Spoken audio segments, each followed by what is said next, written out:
Good morning and welcome to SNL Micro Farms. This is our avocado corner we're going to start, and over the next few weeks or months we're going to show you some different types of avocado trees that we have in our yard as well as for sale, and give you some information about them. The first one we got here is two of them, and they are bacon avocados. The large tree on my left is actually about 3 years old, and it's doing really good. And then we got the one on our right, the smaller of the two, and it's about two and a half years old. And as you can see, let me see if I can get over here on here, zoom in on that a little bit for you. You can see some there we go, some baby avocados growing, which is great. So those are doing really good. Now these are two trees we actually have for sale, but we have several bacons in our yard that we've started. Now a bacon avocado is considered a medium-sized tree because it only gets between 15 and 20 feet. But you can top off canopies and keep them shorter if you want to.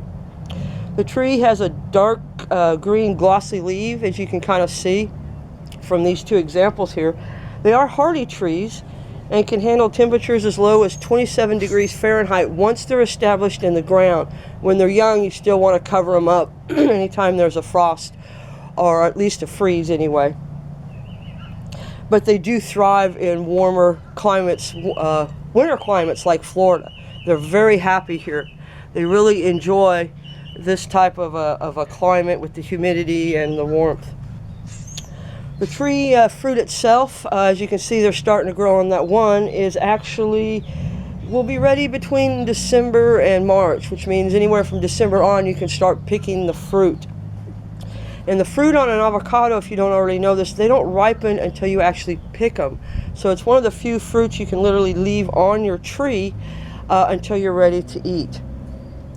The fruits on the bacon avocado are about 10 to 12 ounces, and they are really creamy, buttery flesh and a mild flavor. They're perfect for salads or slices on top of stuff because it won't overpower anything. The skin is thin to medium, with the flesh being a pale yellow-green. For those that are familiar with the Hass avocado, this is a little less oily than a Hass, but it's still a really excellent avocado. The fruit, when at full size, will be oval-shaped and smooth skin. It has a dark green color with faint speckles throughout. As I said, they have a good oil content, and they are the favorite of most avocado lovers.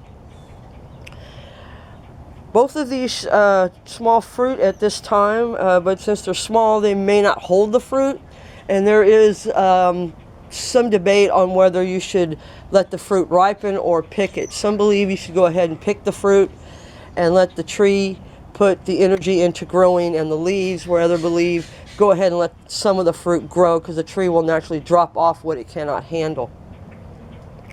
Now, if you're interested in buying any of these trees, as an example, the big one on my left is $220, but as I said, it'll start producing fruit probably this year or next. And the one on the other side, it's $125 and already producing fruit.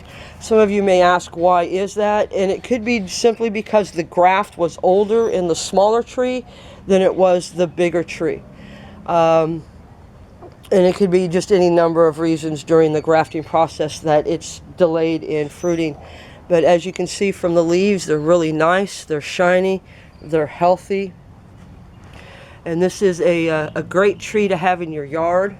As I said, if you want, you can cut up the canopy to keep it fairly short, around the 10-foot range. And you can also put this one in a large container, a pretty good sized large container.